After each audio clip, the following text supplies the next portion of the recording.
Welcome to Online Game Freaks. This is Freaks, and today we are continuing our ongoing Scrap Mechanic Survival series with a focus on watering systems.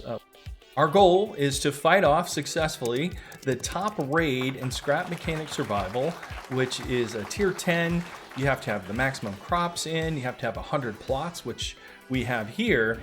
And the trick with that, of course, is it's a lot to water by hand. And there's various ways that you can water this automatically, and we're going to cover a few of those, starting with some of the most basic and working our way up to quite an advanced system. And some of the things that you'll of course want to get started here, you'll need a few things, but one, a source of water. Very important that you do have a source of water. The next part of this, of course, is we're going to want to start automating things. And of course, we've got to cover it. The old-fashioned way is just run in here, you fill up your bucket, and you run over and you throw it on the crops. And for something that's 100 plots, that's going to take a while. Even if you get lucky and you spread and you get two, it takes a bit to water everything. So the first step in automation is you want to get a vacuum pump. As you'll see down here, we've got it loaded up. It's set up so that I can even show you the wiring. We have a vacuum pump going into a watering container so that we have our water, and you can see it's measured, which is nice. With the watering cannon hooked to the system, you'll be able to push a button if you like, which isn't truly automated, but it shortens the trip. As you see, I don't have to walk all the way to the pond, all the way over here and into the farm and manually water these back and forth.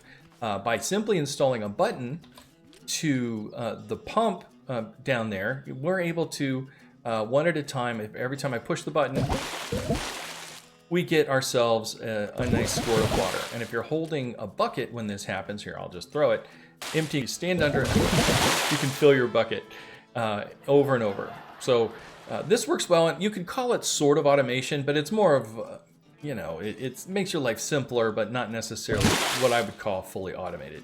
Now the automation comes in, as you see underneath, I have a sensor. So the first step I'm going to call this step 1 automation, and it's sensor based, and you don't have to fiddle with the buckets. If you just run underneath it, the sensor will trigger and fill up the bucket. I don't have to hit the button, so I am going to call this automated in that we have at least automated something. In this case, we are near the farm, and if I walk next to the sensor, it simply just fills the bucket up. And this alone, you can stand under and just hurl water. So this alone is a huge step.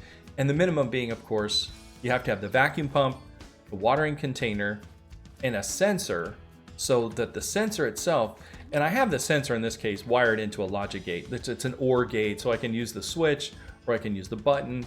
One of the reasons is with this setup is that I have it actually attached to an OR gate. I'll show you here, just an OR gate, and that allows me with this switch here, I can turn on the pump, and this is full. But what this allows me to do is I can come over here and take these, and it starts filling up real fast because I have a switch on it attached to the OR gate. And what I can do is use the water, and I can feed it into my my ever-growing chain for building. So this fills up, you can see it starts flashing red when it's full, and you can just turn it off. And it's full, and it has this dual purpose that with this OR gate, it says, hey, if you hit the button, I'm going to distribute water. If you hit the switch, I'm going to distribute water. If you hit, in this case, because we also have a sensor on it, if I hit the sensor, it's going to distribute water. So it's a great use for an OR gate that says, hey, no matter where it's coming from, I'm going to distribute water.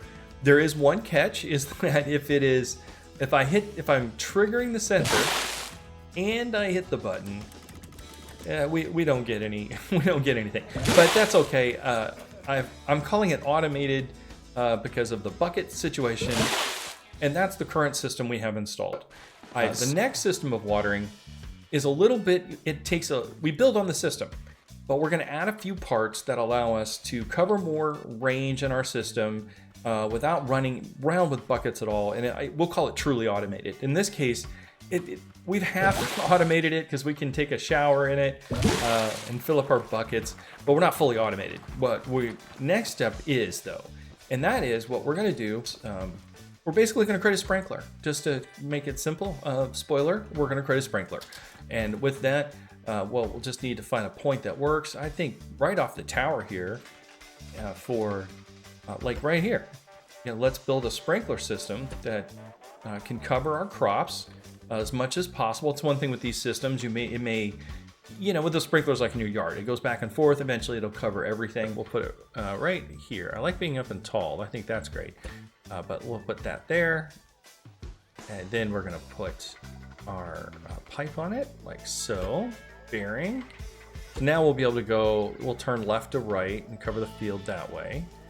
And then we'll put another pipe here, and this will allow us to go up and down so that we can cover the whole field there. So now we can attach this right to the bearing, and I think I want to point it up as the start point, like so.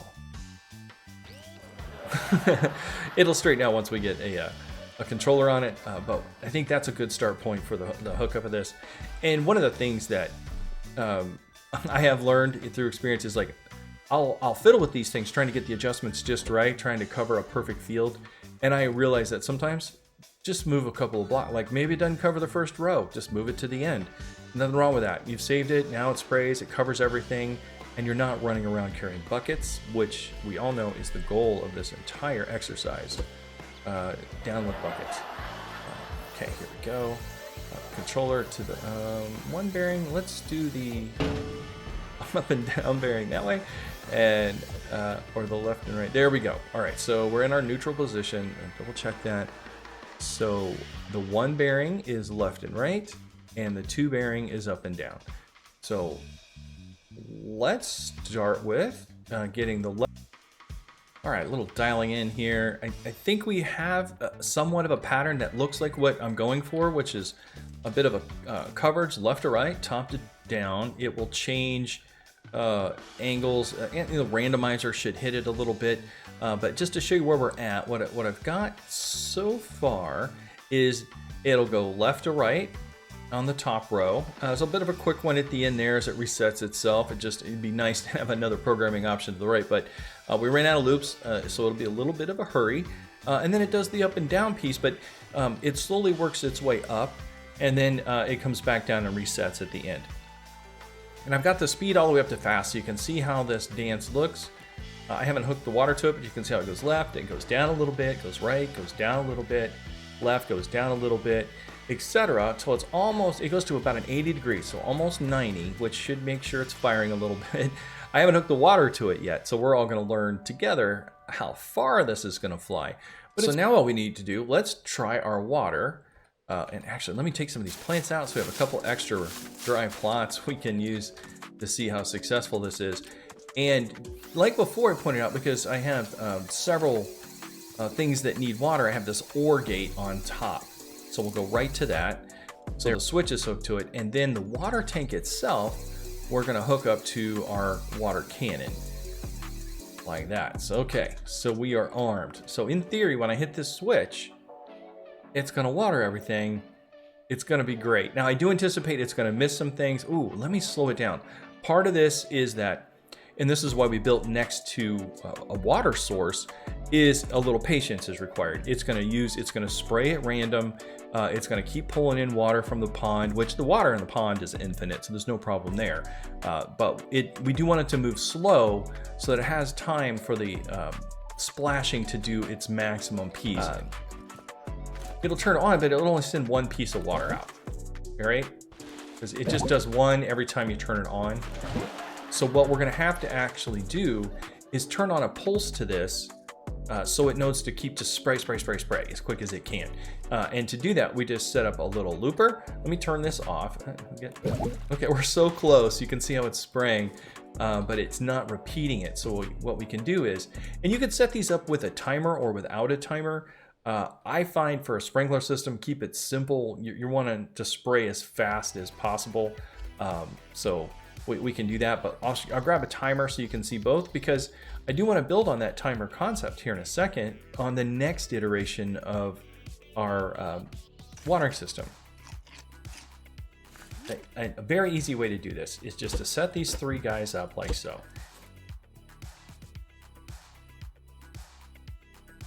And we connect them all together like so. So they're all just looped in. And we'll feed it our switch like so. And so now when this switch is turned on, and we're off at the moment, when the switch is turned on, it will make these things blink really fast. And that's the signal we want to send into the water cannon instead of the actual the gate over there. So, okay, you get out of there. Because we want that to get the pulsing signal from this logic gate system that we're setting up here. So I'll just go ahead and set this guy up. He's the one we want to go to the cannon. If we go to the middle one and we make it a NAND gate, I think it works with an XOR or others. You'll see it lights these up and it's waiting for a condition to come through. And if we wire, if we wire this to here, so then it's dormant, but when we turn this on, it'll get the pulse from it, and you can see here it's spraying as fast as it can. And we can turn it off, and it resets this, and it works perfectly fine. This is a really fast way to get things spraying. If you're water conscious, you can throw a timer in here instead of doing it this way. You can, let me just kill all these connections so I keep track of everything. But you can do it, let's say, we'll go from here to here. You throw the timer in the works. So when it's activated, this timer will put in a delay. And so for here, and keep in mind, this is not needed in this situation. It's still a 3 logic system. You just added a timer instead of a logic gate. So now it's the same system. We got a NAND gate here, the timer, a logic on just the regular AND by default. You can see how it's, now this is ready for a signal. When we turn it on, it works really fast. But if we go into the system, you can slow it down. Now it's only, I made it 8 seconds, which is kind of long to wait to prove a point. But now every time it gets a beep, it will wait 8 seconds. It will spray another one. It'll wait another 8 seconds. And this whole loop is slowed down considerably by the timer. So you can control the speed at which this goes. So let's we can make it 1 second, or we can, you can use your milliseconds here. We can make it really fast, but not too fast. So now we're spraying at a pretty good rate. We don't have great coverage yet, maybe a little further. And I think, look, you can see this, we're getting all the buildings. There's just no reason for it to go that far out. No reason for it to go as far left and right as it can. So a little fine tuning here, and we can have more of these land in, yeah. There we go. And that should really keep it more in balance, quite a bit more.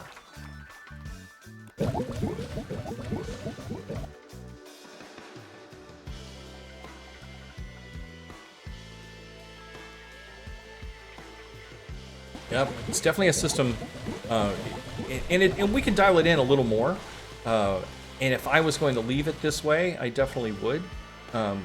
Leave it in. I dial it in and maybe perfect it some. But I don't have any complaints. I think it's working great. I could maybe put it on a pole or put it out in the middle a little bit. But I think what you can see here is just, I can leave it running. I can go on and do other things. You're now fully automated. You've got one water pump, a few little extra parts to help it, make sure that you're getting plenty of water out of it. But now I can just get into the seed and harvesting business.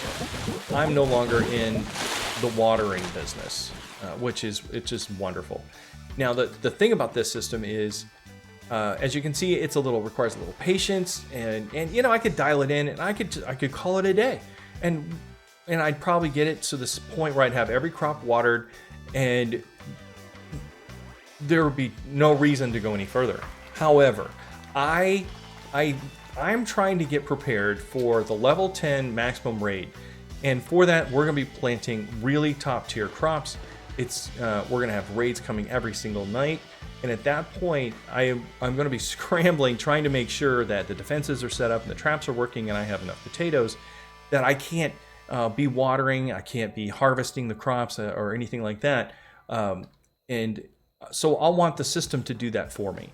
And what we'll do is we're going to have rails set up around the farm, and we're going to, with pistons, push the watering cannon across the farm from left to right, top to bottom, one crop at a time, and drop a single drop of water in the center of each of these systematically. And so one of the things about this system is it's a little complex, so what you'll want to make sure you do is don't build it into the ground fully until you've got it really established of exactly how big it is, how you want it set up, where things are going to lie. So first thing I do, just like is sketch. We're going to sketch a design. I'm going to come up just 2 blocks out from the end here, and I'm going to start throwing in some poles. But step one, we've got our frame built. What we can do now is, it's going to get a little more complicated because we're going to have moving parts. So now we have the ability to detach it from the ground and use our lift. And it'll make more sense as soon as we start taking more shape. But you can kind of see it's going to be a 3D printer. And I'm just going to rough this in. This isn't necessarily where these are finally going to go. But I'll see. I'll come out here like 3, and then we'll go up a couple here. Because what we're going to do is we're going to install some pistons that are going to push these parts, or push the sled out. So we're just going to start with these really good pistons, and then I'm going to put another block on it and another block on it, and then 2 more pistons. And what this is going to do is each piston, and I can show you here once I install it. Each piston will have, it can go up to 15 blocks. So 2 pistons, as I've established here, boom, boom, that'll allow me to go 30, and that should be enough. I want to, oh boy, want to make sure this connects to that piston, and it didn't. So this is why we built it the way we did, because to connect these, I need it on the lift. All right, so now we can do this. Now it's on the lift. We can go ahead and start it here. And yeah, see how it highlighted that piston? So now everything's attached like it should be. The weld tool shows it. Oh, look at that. Weld tool shows it that it needs to be welded. All right, so now we have the pusher of part of the sled. We'll want to take this, the rest of the way out to the side. Like so. There we go. And I'm just going to build a box. We can simplify this a little later, like so. And we don't want these attached, right? These are going to move, right? The pistons are going to push this across our platform. Make sure, yeah, okay, that's all good. Perfect. So that's a sled. And you can see that these 2 pistons, or 4 rather, are going to be able to push that sled across this way. So we're going to come over here, and we're going to do the same thing we did over, on the other side, which is, but this way, we can put it in the middle. I think we can get away with just 1 piston. Yeah, I do like to come up. It's just, if they touch, it's another point of friction. I don't want anything that would slow it down. So I come up a little bit, and that way I can put the pistons here. And I do think I need 2, but just together. Here we go. Nope, not close enough. Close enough. There we go. That's a piston. And then I need my block and another piston. Perfect. So we'll put that there.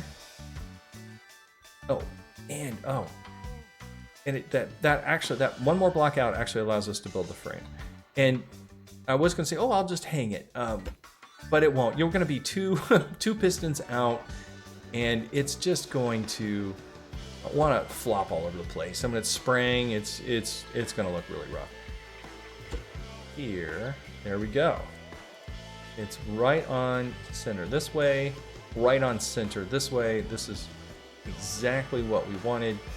I'm already thinking ahead to when the automatic seed and the harvester pieces can be added to this.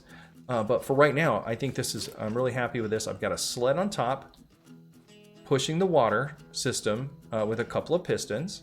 And then I've got a sled with that whole piece that makes it go left to right. So in theory, with a little programming, this should walk across the entire field watering all 100 crops. Now, we got a little testing to do to make sure all that adds up, but so far, so good. But I think for now, let's go ahead and install this into the ground and see if we can get... oh, I've got to tip it over. I got to get it off the lift. Okay. All right, lift down and lift up. So here we get a lift. I just got to get a hold of this little foot. There we go. So now what we've got is a pretty good rail system set up with a little bit of finagling. We've got ourselves, I've programmed it in with using a single controller for it to, and you can see, and I know it's kind of hard to read, and when you work with it yourself, it becomes much easier to intuitively know what it's doing. But basically, I have pistons 1 and 2, the items 1 and 2, which are the pistons. They fire off, these two, and they push it out first, and when they reach their max, then the second set of pistons move out, and it takes the watering right down the first row. It just goes down the first row, and then when it reaches the end of the first row, this is the first 2, then the second 2, it moves out the first piston a 3. It moves it out just 3 blocks over, nothing else changes, and then while it's 3 blocks over, it starts to retract one piston and then the other, etc. And it goes, basically, the result of all this is it goes down and back 3 rows. And with one controller, that's as much as you can program both a down and back and a left and right to make it through what we have here, this 10 by 10 scenario. So with that, it will work. You can finish this out. You can do 3 of these in a row, and it does it. And then what you can do from there is, after you've got those done, you can say, okay, I've done the 3 in a row, and now I know on the 4th one, this next set over here, I need another, 1, 2, 3, this one rather, I need another sprayer. And you can just hook this up, just like that, and now you wire it in with the same as this sprayer here, and what it'll do is it'll water both row 4 and row 1 at the same time, and you can repeat this until you get to as many as you need. And the only downside is that you do need to buy a few extra sprinklers. No big deal, and it's a heck of a lot more economic than having, say, 1 sprinkler per row. And what we're going to want to do, of course, is these only need to spray when they're lined up on our rows and dead center, hopefully. So what we'll do is we can install sensors. We'll want this one lined up straight over here at the very top of the sled. And these cheap sensors, they don't have the color mode or anything. It's just a level 1 sensor. It's got some range, which will be helpful. We'll just go ahead and set it to 4. But underneath this one, this block here, as you can see it lit up, is dead center over the plot. So this one, so when this sensor hits that, we want it to fire. And then they're just 3 apart. So you just put these, you just put 2 blocks in between each of these, and you line all these up. And then the sensor, as it moves across the sled, will have something it can hit, and that will tell it when it needs to fire, when it's going left or right. It also, however, we need to know, as we're going this way, which ones we need to water. And so for that, we can install another sensor. And in fact, I've already snuck one in there. You can see I put it right there, the little dot, and it's hitting another peg that is lined up again with the dead center of this row going this way. So if we continue the pattern, same as the other side, we just space them out with 2 blocks each. We've got the sensors attached. They've got know where the center of the rows are. So what we want to do is put a little logic in here that when the sensors are lined up on both axis, X and Y, it will fire. So to do that, I put a little AND gate here, just leave it standard, and we're gonna put both sensors on that AND gate. And we don't want this to be true unless the actual system is on. So we'll put the on switch on, and that you can see how it went from being true because they were lined up to false because the switch isn't currently on. And now, if both are true, let's fire the cannons. Like so. So now we've got water to the cannons. We've got the logic that would fire both cannons. We've got the programming in. Hopefully that will take it down and back. Takes it out 1 set of pistons at a time, then goes over a row, comes back 1 piston set at a time, and then it extends again. So hopefully we have all the progress we need to go down 3 complete rows, and then we repeat again with this. It's going at the same time. Okay, so let's hit the button. Oh, and we're off to the races. Perfect. We're getting good water every dot, and it should shift at the end. And when it hits the dots, it lines up again. Oh, it did. It did fire. When it got fully over, it fired again, and we have a perfect pattern. Oh, that's beautiful. That's gorgeous. I've never been so excited to see watering before, but you just love it when a plan comes together. And this is pretty simple. You can see I have this really nice watering system that's lined up, and it only uses the water where it's needed, exactly 1 per plot, and it works really, really well.